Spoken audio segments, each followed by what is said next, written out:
Are you ready for a roller coaster ride of comedy and wit? Buckle up and don't miss this epic exploration of the most unforgettable moments in South Park history. Get ready to laugh, grasp, and be thoroughly entertained. You won't want to miss a second of it. Satan and Hell. In television, movies, and other forms of popular culture, the figure of the Lord of the Underworld has been portrayed in a variety of different ways. God is in the midst of her. She shall not be moved. Despite this, Satan's depiction in SB is particularly funny, as it has been pretty much ever since his hilarious debut in the film South Park, Bigger, Longer, and Uncut. Thanks to you, Gary. Thanks for coming. Oh, bye, Martha. Jaden, a few of us are gonna go pound some brews. You wanna join us? On the one hand, he frequently carries out activities in a diabolical manner in which one might anticipate the devil to engage. On the other hand, on the majority of occasions, he behaves in a manner that is more typical of a fragile being who is in over their head. The juxtaposition of his demonic appearance and deep voice with this random, just your average guy demeanor creates an amusing dynamic in the situation.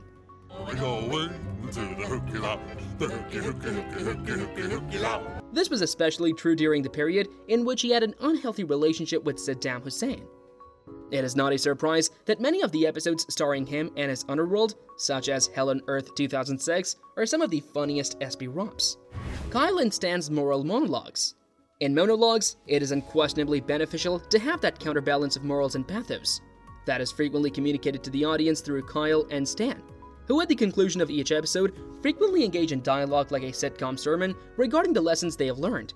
Remember, kids, if you smoke, you could grow up to be a failure. Worse yet, you could grow up to be dead! On their own, these sage words of advice have the power to elicit a smile or two, particularly when they turn out to be startlingly accurate. However, on top of this, these monologues will occasionally become self-aware or satirizing, which makes them even funnier than they already are. It is quite obvious that Parker and Stone occasionally make fun of this cliché, as they frequently have humorous twists on themselves while they are parodying themselves. An illustration of this can be seen in the episode in which Kyle fully expects to be the one to ultimately explain the important takeaways from the story. To everyone's surprise, he unwillingly agrees to do it. Butter jaunty tunes. Butters is considered by many viewers to be one of the show's main comedic focus points due to the endearingly pure and native nature of the character's behavior. He frequently serves as his friend, especially Cartman, who is known for his loudmouth behavior as a punching bag.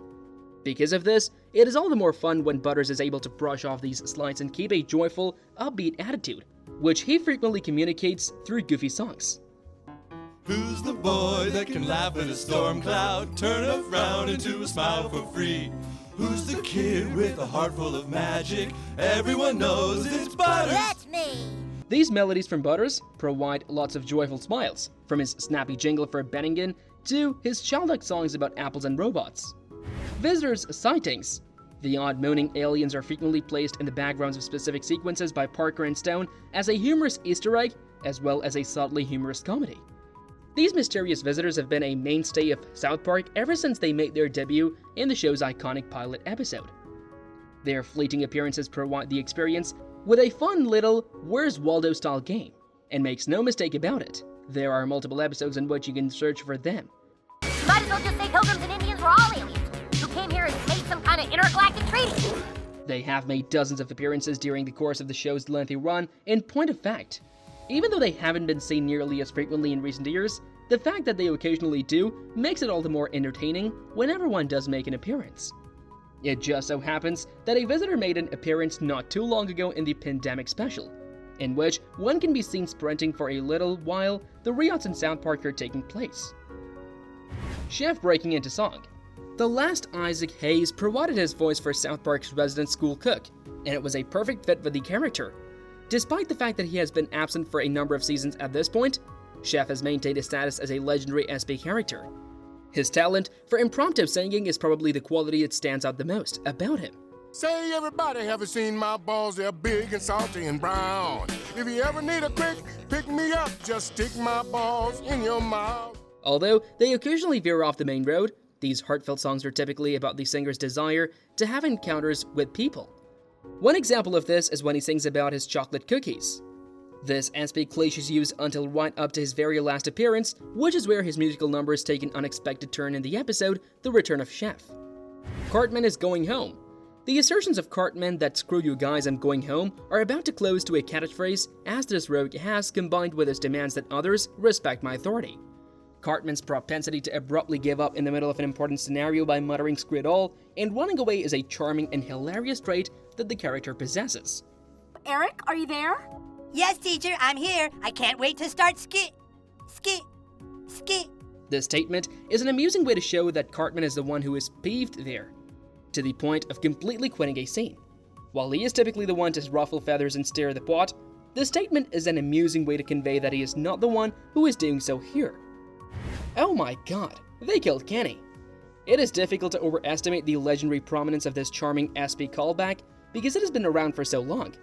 At least in the first several seasons of the show, the random death of poor Kenny McCormick functioned as a defining characteristic of the program. Oh my god, he's killing Kenny! You bastard! To the point that the absence of such a death rendered an episode unsatisfactorily incomplete. The crass, irreverent, and anything-goes attitude of the performance was exemplified by that moment. The hilarity of this running gag paradoxically comes in part from its overuse, but it also delivers laughs with the strange and absurd ways that Kenny is killed off from time to time. You spend way too much time with that girl. Oh my god, she killed Kenny! You bastard! These include getting blasted by laser eyes, run over by motorcycles, and even laughing himself to death as he approaches his end. Even though Parker and Stone no longer use this gag as much as they used to, they will occasionally pay homage to it in ways that are clever and understated. Kick the baby! The majority of the time, Kyle has a tendency to treat his younger brother Ike, who is Canadian, with thoughtfulness and consideration. Because of this, the unexpected moment in which he decides to punt him like a football is even funnier than it would have been otherwise. Hello there, my noble, strong fellow Canadians. If you are watching this film strip, then no doubt Canada is in grave danger. All of Canada is relying on you. This running humor occurs more frequently in SP's younger, more juvenile years than in recent history. Nevertheless, there is a particularly hilarious incidence of this bit in the 7th season's episode titled Cancelled. At the very beginning of this episode, which is a favorite among viewers, he uses his own brother to knock Cartman down to the ground. After that, he prepares to kick Ike, but his brother yells at him, just as he's about to do so. They took our jobs. SP is successful because it makes fun of society and various figures by using caricatures and concepts that are exaggerated to the extreme. One of the most consistently humorous imitations is that the irate rednecks, who are adamant about the fact that their jobs are going to be eliminated. And now these people from the future are showing up and offering to do the same work for next to nothing. They took our jobs! Yeah, they're down! The mysterious "they" seems to change depending on the episode, which makes the outbursts by these individuals all the funnier. Randy's goofy antics. It is not a coincidence that fans have pointed out that SP is becoming increasingly the Randy show in recent times, particularly with the current emphasis that has been placed on his Integrity Farms project. In all seriousness, he is simply that funny, and he frequently acts as the primary source of humor in any given episode. Stan's thick and clumsy father has a habit of getting tied up in strange obsessions or getting himself involved in escapades that quickly get out of hand. Oh, hang on, sorry, didn't somebody say the pandemic special was a bad idea? I wasn't saying you wouldn't make money. I was saying maybe that's not what should matter right now. His antics are constantly funny, whether it's because of his ambition to become a world-famous chef, his belief that receiving blessings from the Virgin Mary will cure his alcoholism, or his desire to create baseball worlds with his parents. That's all for the video today. We will be right back with more. Don't forget to hit the like button and subscribe to our channel. Thanks for watching.